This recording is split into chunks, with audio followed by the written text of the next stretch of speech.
Hello students, welcome on my channel IELTS with Sonu. अज आप करांगे जी आइल्स राइटिंग टास्क 1 ਦੇ ਲਈ ਵੋਕੈਬਲਰੀ। सो इस वोकैबलरी ਨੂੰ ਲਿਖ ਕੇ ਤੁਹਾਡੇ ਪੱਕਾ ਹਾਈਐਸਟ ਬੈਂਡ ਆਊਗੀ। ਸੋ ਪਲੀਜ਼ ਇਸ ਪੂਰੀ ਵੋਕੈਬ ਨੂੰ ਜਾਂ ਤਾਂ ਤੁਸੀਂ ਆਪਣੀ ਡਾਇਰੀ ਕਿਸੇ ਨੋਟਬੁੱਕ 'ਤੇ ਨੋਟ ਡਾਊਨ ਕਰ ਲੈਣਾ, ਨਹੀਂ ਤਾਂ ਪਲੀਜ਼ ਸਕਰੀਨਸ਼ਾਟ ਲੈ ਕੇ ਆਪਣੇ ਫੋਨ ਦੇ ਵਿੱਚ ਕਰ ਲੈਣਾ। ਐਂਡ ਜਦੋਂ ਤੁਸੀਂ ਪ੍ਰੈਕਟਿਸ ਕਰੋਗੇ ਆਪਣੀ ਰਾਈਟਿੰਗ ਟਾਸਕ ਦੀ ਦੈਨ उस टाइम तुसीं इस नूं जरूर अप्लाई करना। एंड स्पैशली इन लॉकडाउन दे विच जिहड़े खुल नहीं रही इंस्टीट्यूशन, सो सब बच्चों को प्रॉब्लम हो रही है। राइटिंग टास्क लिख तो लेंदे बट उन्होंने पता नहीं लगती उन्हों की मिसटेक ही आ। सो एक दिन लाइक बुधवार, हुण कल बुधवार आ, सो बुधवार के दिन तुसीं कोई भी अपना राइटिंग टास्क लिख के मैनूं मेरे ईमेल ते सेंड कर सकते हो। मैं अपना ईमेल एड्रैस डिस्क्रिप्शन बॉक्स के दे देवांगी।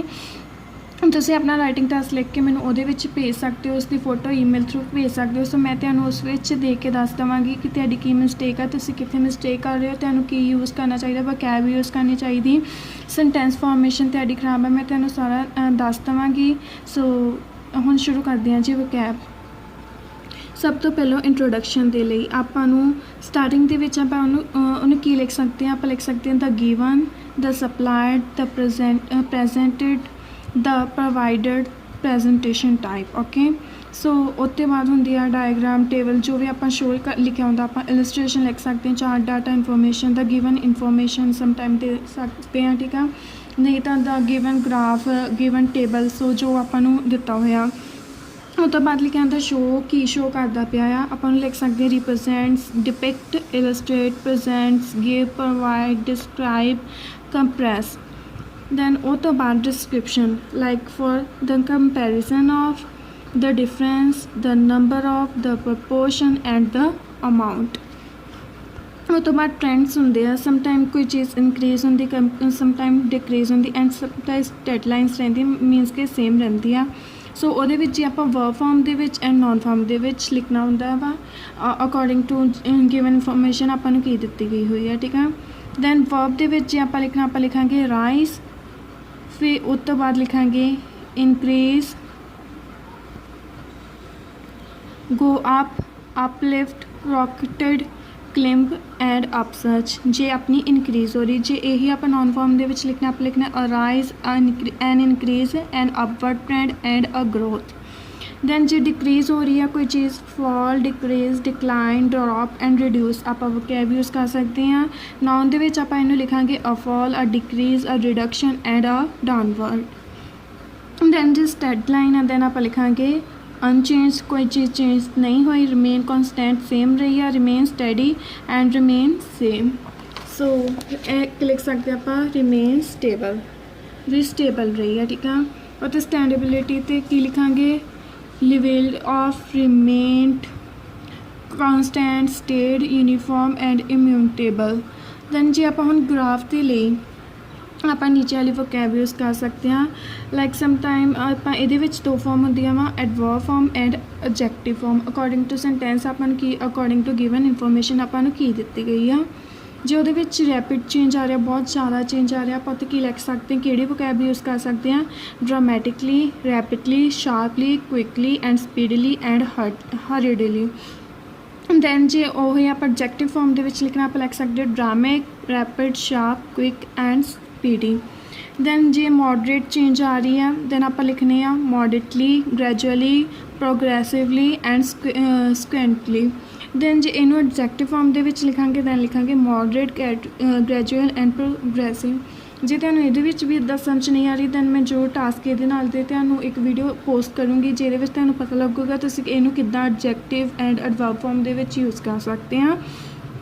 जो स्लाइड चेंज आ रहा लिखांगे slightly, slowly, mildly and tediously and frequent change. Then same as adjective के फॉर्म के slight, slow, mild and tedious. जे रैपिड अप्स हो रहे हैं दैन इनू वर्ब एंड नॉन फॉर्म के किद्दां लिख सकते हैं। जे रैपिड अप जां डाउन हो रहा दैन आप लिखांगे wave, fluctuate and vacillate. Same as noun दे विच waves, fluctuations and वैक्यूलेशनस।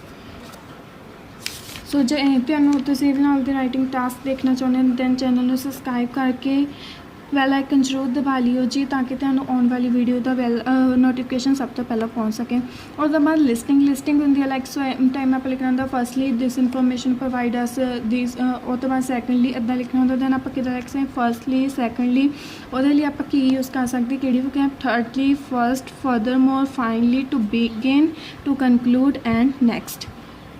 Same as reference means ਕਿ ਲਾਈਕ ਜਦੋਂ ਆਪਾਂ ਪੈਰਾਗ੍ਰਾਫ ਦੇ ਵਿੱਚ ਚਲ ਜਾਂਦੇ ਹਾਂ ਕੁਐਸਚਨ ਜਿੱਦਾਂ ਉਹ ਤੋਂ ਲਾਈਕ ਫੋਰ ਐਗਜ਼ਾਮਪਲ ਇੱਕ ਲਾਈਨ ਦੇ ਵਿੱਚ ਆਪਾਂ ਹੋਰ ਲਾਈਨ ਬਣਨੀਆਂ ਹੁੰਦੀਆਂ ਦੈਨ ਉਹਦੇ ਵਿੱਚ ਆਪਾਂ ਕੀ ਲਿਖ ਸਕਦੇ ਹਾਂ ਮੋਰ ਓਵਰ, ਕਿਹੜੀ ਵੋਕੈਬ ਯੂਜ਼ ਕਰਨੀ moreover, in addition, besides, as well. Same as the similarity use ਕਰਨੀ ਆਪਾਂ ਲਿਖਣਾ in same way, equally and similarly. So ਜੀ ਐਗਜ਼ਾਮਪਲ ਦੇਣੀ ਆ ਫੋਰ ਐਗਜ਼ਾਮਪਲ ਲਿਖ ਸਕਦੇ for instance as follow that in the case of namely as a result therefore consequently accordingly and under this circumstances. Sometime ਕਿਸੇ ਚੀਜ਼ ਨੂੰ ਆਪਾਂ highlighting ਕਰਨਾ ਹੁੰਦਾ ਫਿਰ ਆਪਾਂ ਕੀ ਲਿਖ ਸਕਦੇ in particular, particularly and specially. Then sometime contrast ਕਰਨਾ ਹੁੰਦਾ ਆ ਉੱਥੇ ਆਪਾਂ ਲਿਖ ਸਕਦੇ instead, on a contrary, in contrast and in comparison। so ਸਭ ਟਾਈਮ ਆਪਾਂ ਨੂੰ highest point and lowest point ਤੋਂ ਆਪਾਂ ਸ਼ੋ ਕਰਨਾ ਹੁੰਦਾ ਡੇਟਾ ਮੈਂ ਆਪਾਂ ਵੋਕੈਬ ਲਿਖ ਸਕਦੇ ਹਾਂ ਪੀਕ, ਰੀਚ ਦ ਵਰਟੈਕਸ, ਕਲਾਈਮੈਕਸ, ਜੇ ਲੋਐਸਟ ਸ਼ੋ ਕਰਨਾ ਆ touch the lowest point, get the lowest point. Same as ਜੇ ਨਾਊਨ ਦੇ ਵਿੱਚ ਜਾਣਾ ਦੈਨ ਨਾਊਨ ਦੇ ਵਿੱਚ ਹਾਈਐਸਟ ਪੁਆਇੰਟ ਲਿਖਾਂਗੇ a peak, hit a vertex, get a vertex and ਜੇ ਲੋਐਸਟ ਪੁਆਇੰਟ ਨੂੰ ਕਰਨਾ then the lowest point, bottom point, rock, bottom point. So ਇਹ ਜੀ ਆਪਣੀ ਕੁਛ ਵੋਕੈਬ ਇੰਨੀ ਨਹੀਂ ਮੈਂ ਹੋਰ ਤੁਹਾਨੂੰ ਵੋਕੈਬ ਲੱਭ ਕੇ ਹੋਰ ਤੁਹਾਨੂੰ ਵਧੀਆ ਤਰੀਕੇ ਨਾਲ ਐਕਚੁਅਲੀ ਇਹ ਵੋਕੈਬ ਮੇਰੇ ਕੋਲ ਮੇਰੀ ਡਾਇਰੀ 'ਤੇ ਲਿਖੀ ਪਈ ਸੀ। ਇਹਨੂੰ ਵੋਕੈਬ ਨੂੰ ਮੈਂ ਪਰਸਨਲੀ ਯੂਜ਼ ਕਰਦੀ ਹੁੰਦੀ ਸੀ ਜਦੋਂ ਮੈਂ ਆਪਣਾ ਆਇਲਸ ਦਿੱਤਾ ਸੀ, ਆਇਲਸ ਐਗਜ਼ਾਮ ਦਿੱਤਾ ਸੀ, ਆਇਲਸ ਦੀ ਪ੍ਰੈਪਰੇਸ਼ਨ ਕਰਦੀ ਸੀ। ਸੋ ਹਜੇ ਮੇਰੇ ਕੋਲ ਹੋਰ ਵੀ ਵੋਕੈਬ ਪਈ ਆ ਉਹ ਵੀ ਮੈਂ ਰਾਈਟਿੰਗ ਟਾਸਕ 2 ਦੇ ਰਿਲੇਟਿਡ ਵੀ ਪਈ ਆ ਦੈਨ ਉਹਦੀ ਵੀਡੀਓ ਮੈਂ ਜਲਦੀ ਪੋਸਟ ਕਰੂੰਗੀ। ਸੋ ਤਦ ਤੱਕ ਲਈ ਜੇ ਵੀਡੀਓ ਵਧੀਆ ਲੱਗੀ then like, share and comment ਕਰਨਾ ਨਾ ਭੁੱਲਿਓ ਅਤੇ ਚੈਨਲ ਨੂੰ ਪਲੀਜ਼ ਸਬਸਕ੍ਰਾਈਬ ਕਰਕੇ ਬੈਲ ਆਈਕਨ ਜ਼ਰੂਰ ਦਬਾ ਲਿਓ ਤਾਂ ਕਿ ਮੇਰੀ ਆਉਣ ਵਾਲੀ ਵੀਡੀਓ ਦਾ ਹਰ ਇੱਕ ਨੋਟੀਫਿਕੇਸ਼ਨ ਤੁਹਾਡੇ ਤੱਕ ਪਹੁੰਚ ਜਾਵੇ। Thank you for watching this video. God bless you all.